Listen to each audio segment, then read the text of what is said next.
Hello and welcome to episode 24 of the Nerd Switch podcast. My name is Dylan, and joining me once again today is my good friend and fellow nerd, Jeremiah. Hello, everyone. Welcome back, my friend. Not that you were gone in the last episode. Yeah, that's true. By the time this episode comes out, we will have missed a week, and you were like dying, and Yeah, it sucked. So yeah, we're back. We're just got a hopefully quick review for you guys today. One that we're obviously late on, but excited to talk about nonetheless, and that is Evil Dead Rise. I didn't say flip the switch yet. So yeah, we're just gonna kind of talk about it, give our thoughts, give a final rating, and yeah, should be short and sweet, nice and simple. So with that, let's go ahead and flip the switch and dive into our Evil Dead Rise review.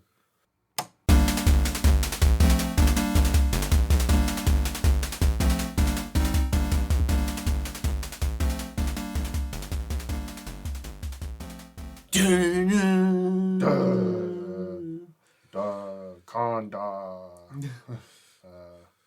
What's he say in the first movie when he's summoning? I don't know. I don't know how to say that. Demon stuff. Demon lingo.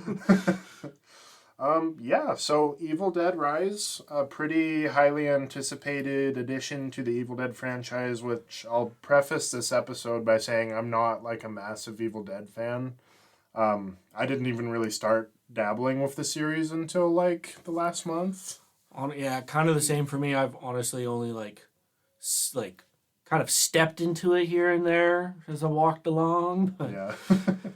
Yeah, I haven't even seen all of the movies. So, I mean, at this point, I've seen the original Evil Dead, the 2013 remake, and then Evil Dead Rise. I did not see 2 or 3, which I'm sure some people will be mad about, but, I've seen a good number of them. Like, I'm pretty sure I've seen the original. I've seen maybe 2 or 3. Yeah. I'm not positive because I watched them when I was pretty young. And then I've been picking up here and there. I watched some of the good horror stuff and then a lot of the comedy ones. Okay. Yeah, so, I mean, Evil Dead itself, for those who are unaffiliated, it's kind of like a possession movie mixed with like a zombie movie franchise, You have the Book of the Dead, the Necronomicon. I think it had a different name in the 2013 remake, but the general idea is just if you read from this book, you summon a presence, which then, possesses someone and then tries to spread it.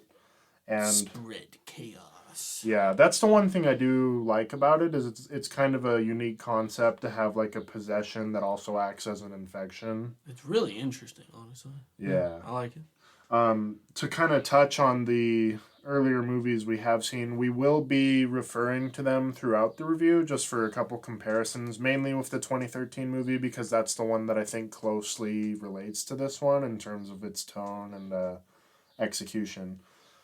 But yeah, the original Evil Dead, like the 19-something, it was either 1971. Oh, okay, 1981.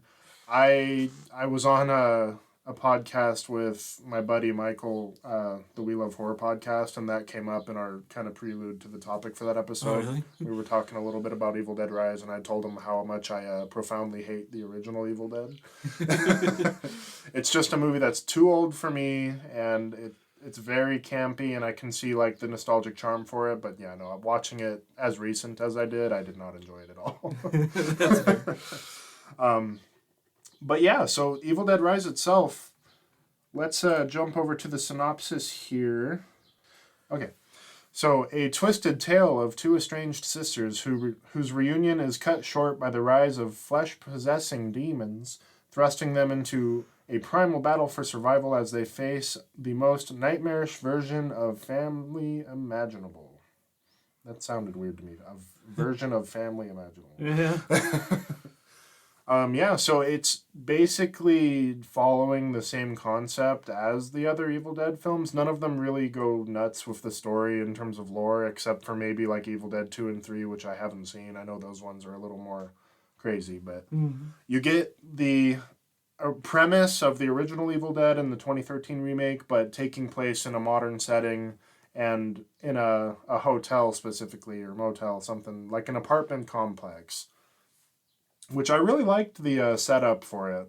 But I guess also to preface before we get too crazy, we will avoid spoilers until the end. We'll have a short spoiler discussion for those who are worried about, like, if you haven't seen it, although it has been out for a minute by the time this will come out.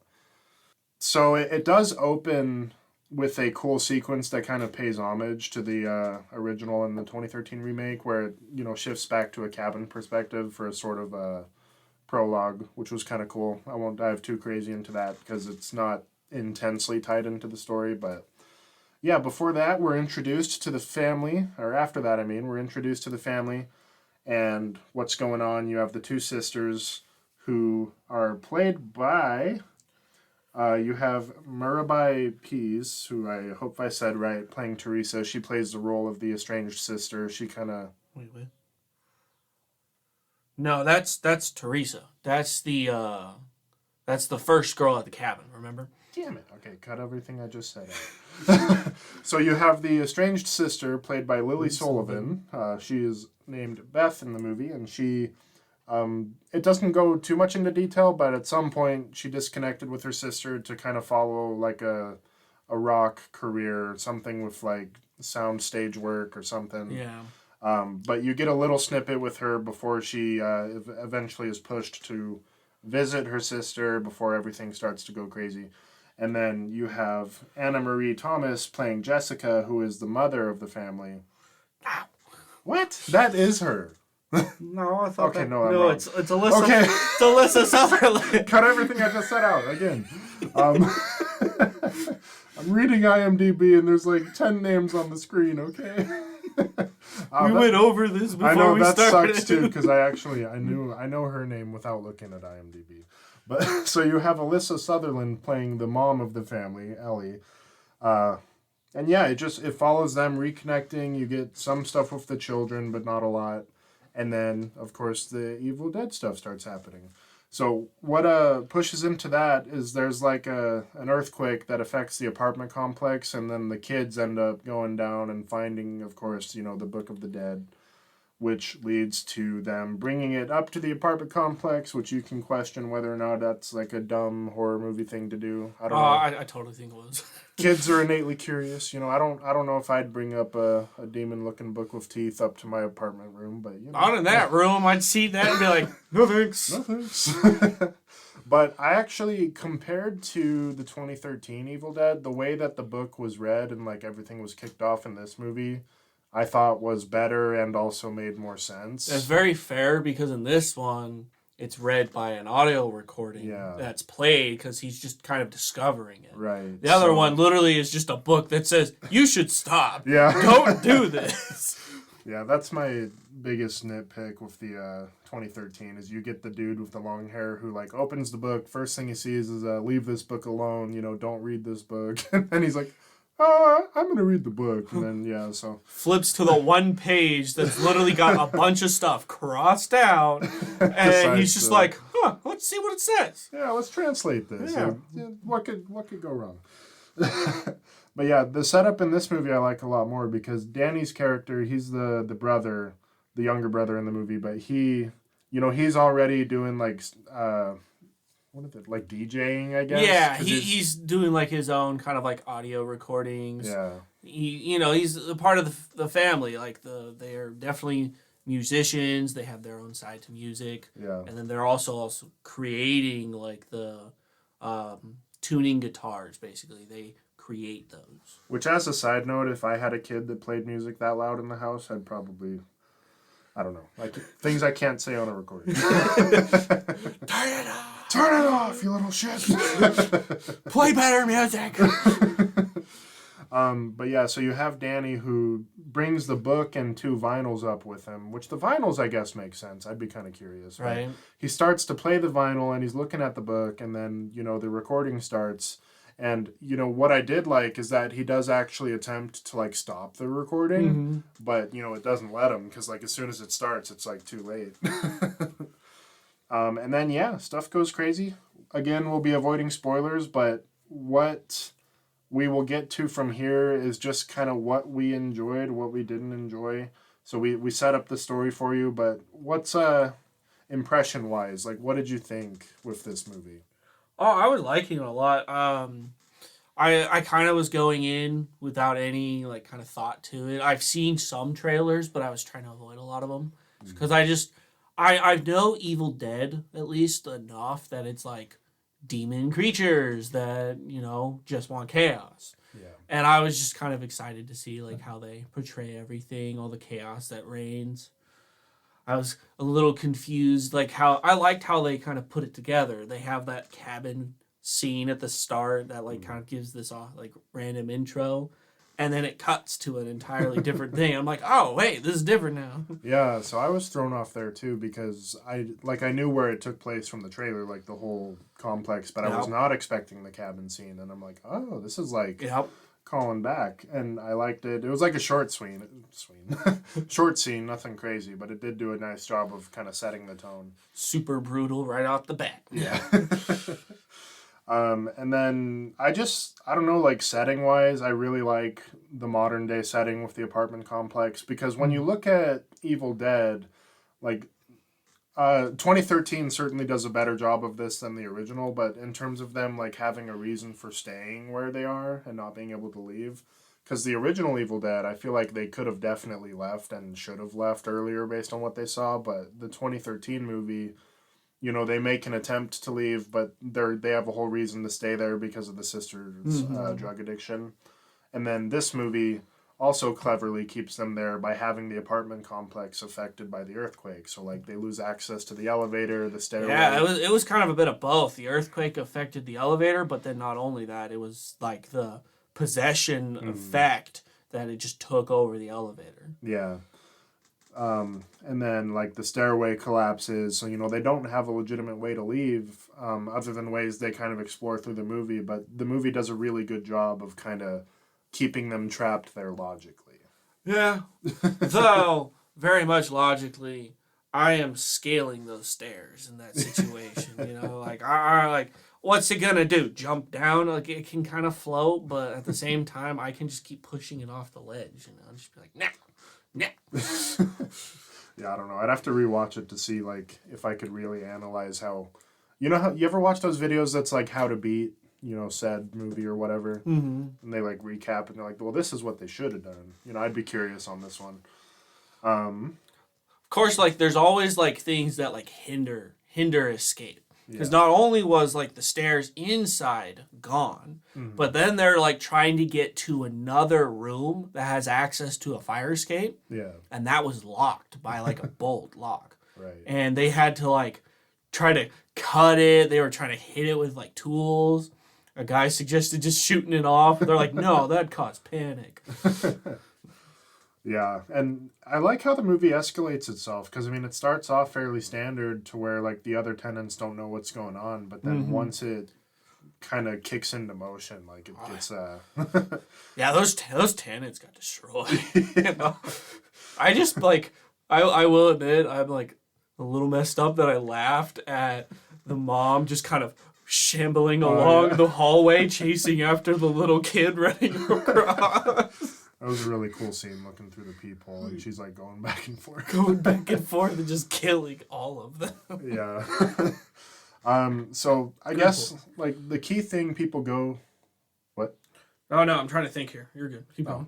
The key thing that people go to Evil Dead for is mainly like the brutality and the gore. It is very much a gore fiend's dream kind of thing. And this one, I will say, is definitely not as brutal as the 2013 Evil Dead as far as like how, what's the word I'm thinking of? Kind of squirmy it makes you feel with some of it. Oh yeah, but this one did a much better job with some of that. Well, no, the other one's more brutal and more graphic. I didn't think so. Oh, I thought so for sure. Like if you compare the direct scenes where stuff's happening, like with the box cutter and the nail gun and all this the stuff. The box cutter, yes. The nail gun, I've seen quite a bit of like stuff for nail gun. Yeah, I kind of put cheese grater above nail gun in my opinion. No, I like that scene more. I'm just saying purely the 2013 one is more graphic than the Evil Dead Rise. That being said, though, the stuff you do get from Evil Dead Rise is still really good. But the one nitpick I have with it is if you watch the Red Band trailer, you pretty much see every scene, like every crazy impact gore scene ahead of time, which is definitely a nitpick because it kind of takes away the shock value. That's something me and Michael talked about a little bit as well. Just unfortunate, it's another trailer that shows you too much. But yeah, aside from that, we can shift over to the performances. Alyssa Sutherland playing the mom, she's definitely the standout. I think it's the best performance within the franchise as a whole for me. And I know that's probably a hot take for all the people that like Bruce Campbell, but like again, remember for me, the only movie I saw Bruce Campbell in was the original, and I don't like that movie. So I'm sure if I like 2 and 3, maybe I'd probably put him above. But I think Alyssa Sutherland really kills it as both the mom and the Deadite mom. Yeah, very true. She did such a good job. But yeah, performances in general are good. The sisters as well. The 3 kids do a good job. The older 2 I didn't care as much for, but the youngest kid I really liked her performance. Yeah, both the performance that they had, I feel like she did the best. She Yeah. did have some really good lines. They had she did some good stuff. She did one stupid thing. She's the youngest one there. Yeah, the most naive. But yeah, there's not a lot to talk about without like getting into spoilers, I guess. But you just get a really good setup for this mom essentially terrorizing her own family, and this is another point where I really like this one compared to the 2013. Is the stakes are overall higher because it's a family. Yeah. The 2013, I really only cared about the sister. Even the brother I didn't really like as a character. So like when everyone's dying in that movie, I didn't really care. Yeah. With this movie, like just having the family dynamic alone makes it already a little bit Yeah, more. I definitely cared a lot more for the characters in Rise than in the Cabin one. Yeah. So yeah, that I think the movie has going for it. I've heard a lot of dialogue saying that like people don't like this one as much as the 2013, but I honestly think this is a lot better than the 2013 movie. Granted, I still like it, but I don't know. This one just worked better for me all around. But yeah, so other performances, you do get some minor side characters with tenants in the apartment, as well as the actors involved in the opening sequence, and they all did a good job. They're not like crazy involved, but they play their part. So with that, we can probably shift over to our final verdict before we just do a brief spoiler discussion, and we'll kind of talk more about like the scenes we really liked and didn't like. But yeah, so final verdict for me, I believe. I don't even know what I put. Oh. So my final verdict, I'm just going to give it an 8 out of 10. There is majority overall, I do enjoy it, but there's a couple things that didn't work for me as well. Like, I know I said the characters are really good, but while the characters are good, I feel like they could have also still been a little better. And that's kind of been a weakness of the Evil Dead franchise as a whole. I don't think they've ever had the best characters outside of the one key character from each movie. The stakes are good with the family dynamic, but they would have been a little better if we cared a little bit more for like the other family members. If they got a little bit more setup, because you really don't get a lot between the mom and the sister. Like there is some setup there for sure, but it's not like crazy expanded upon. Yeah, it's very slim, but I kind of like what we got. Yeah. It was kind of giving us like a good story. I just feel like it ended so quick before you really got a whole lot there. It is a short movie. It's only like an hour and a half. Yeah. And then lastly, and this one I can't dive too much into without spoilers, but the final act, which we'll talk about once we shift over, but there is something about the final act I just don't really care for. So yeah, 8 out of 10 for me. What about you, Mr. Jeremiah? I will also be giving it an 8 out of 10. Okay. I feel like that's kind of like my good score for it. Just, I really did enjoy it. I definitely also think that this one was better than 2013. I thought some of the gore was better, and like I thought it was more gruesome at times, just from like the slow, like not really zoom ins, but like close ups of like the cheese grater, the glass. That one was pretty gruesome. The doll on the stick. Yeah, I guess my main withdrawal there is just because I already saw it all in the trailer. I'm glad I didn't watch the trailer then, too, because yeah, I the only part like I really remember seeing was when they had her in the bathtub. Yeah. And she like climbs out and flies. Hi guys. Mommy's with the maggots now. Ooh, I love that one.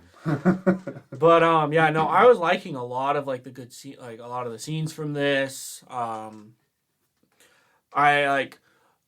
will admit like my like one nitpick from it was like the way they brought the book up and everything. Okay. Like you said, the vinyls made sense. Yeah. So I could have totally seen him been way more interested in these vinyls, taking them out. He saw the book.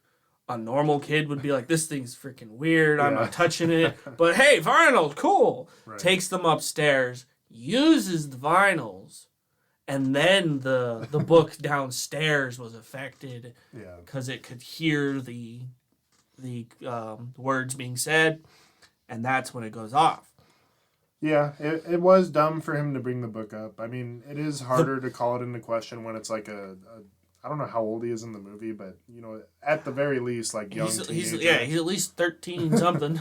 Compared to like a almost grown ass man deciding to read a book that tells him not to read the book after seeing all the dead cats in the basement, you know. Right.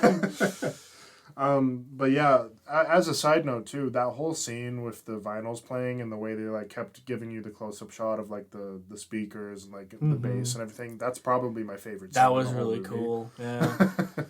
Because you get the classic shot of like the first person POV as like the entity like, you know, surfaces and enters the apartment. So really good scene.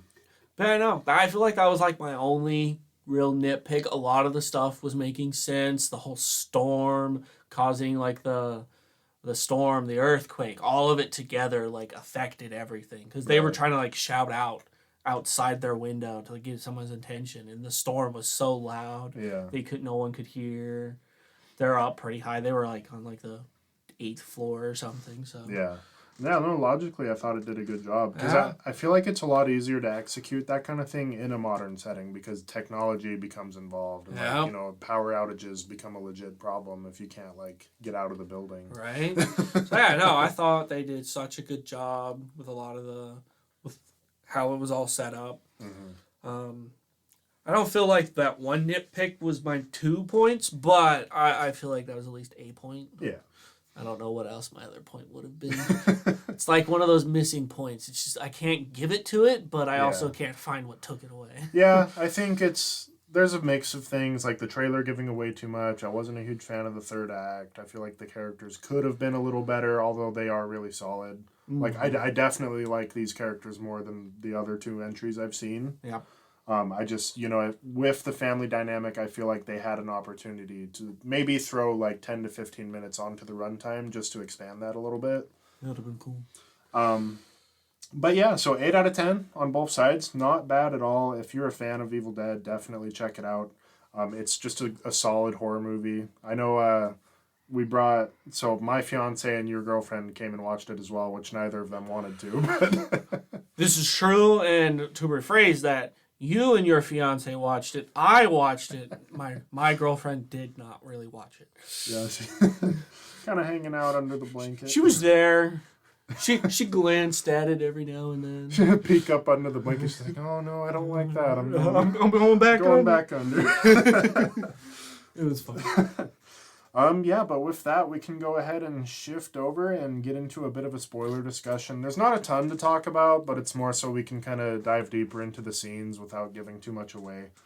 But, so I guess we can start with the opening cabin sequence. So I like how this set it up, because you just get 3 people, and one of them appears to already be possessed, which you kind of find out more about at the end of the movie. Yep.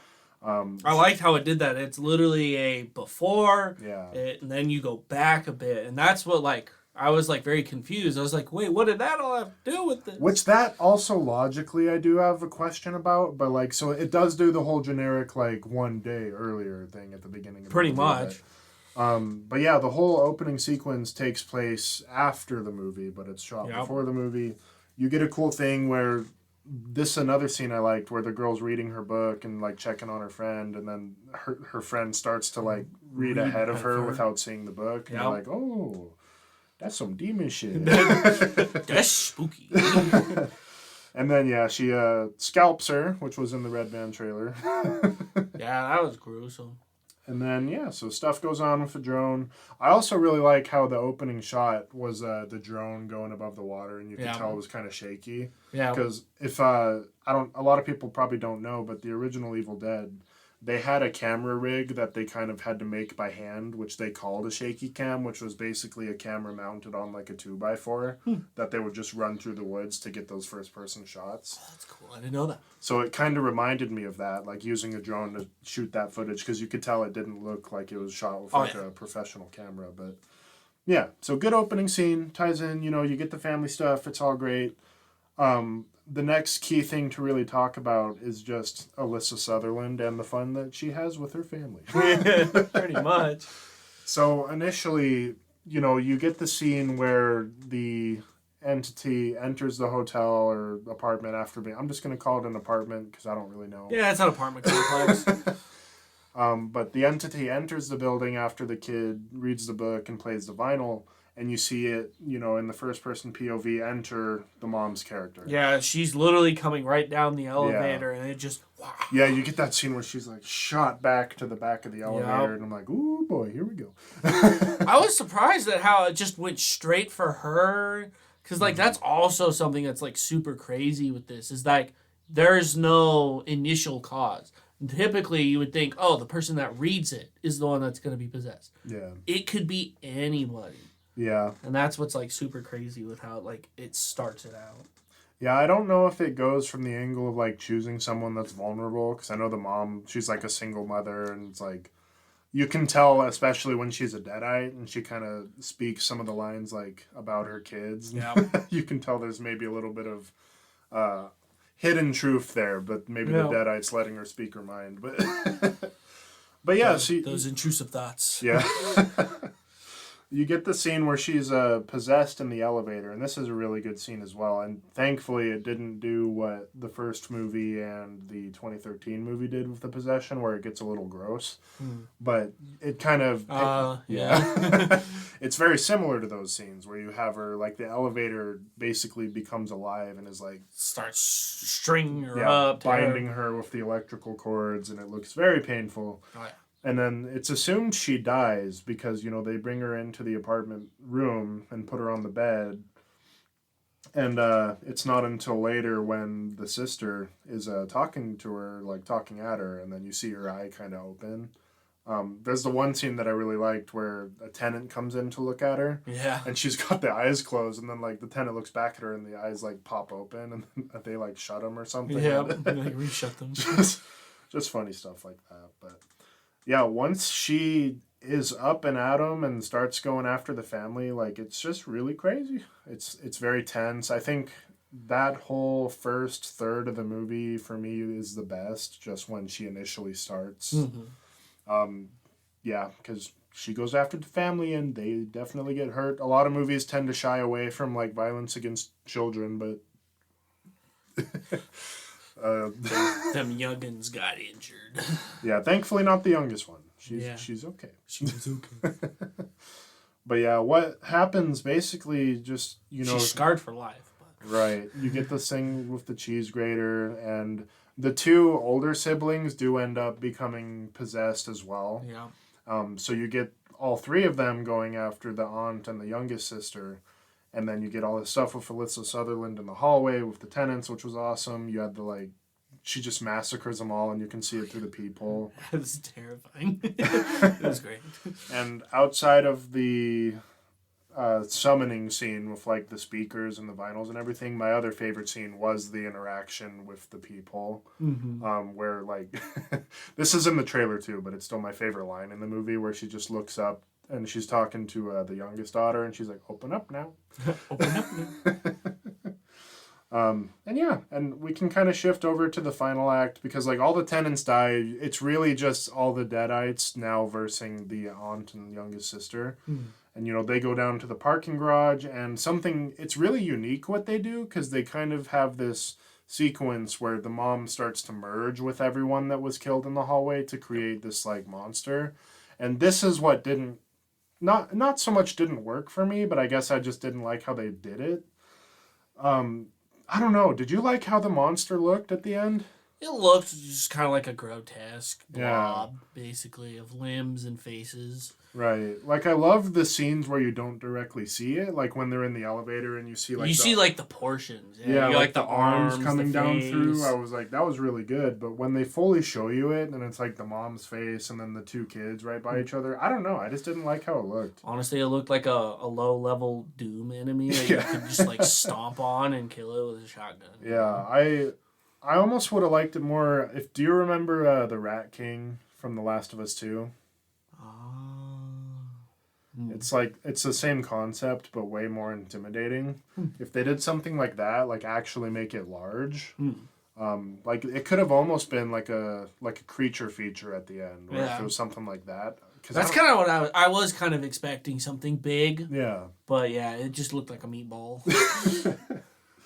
Yeah, either that or you definitely don't know this one, but there's a short by Neil Blomkamp on his YouTube channel, Oats Studios, called The Zygote, which is the monster in that is kind of similar, like just a mesh of limbs. But if they did something like that, just make it a little bigger and a little more intimidating. I don't know. I just didn't like how it looked, like with the three faces there, and they were all like, I don't know.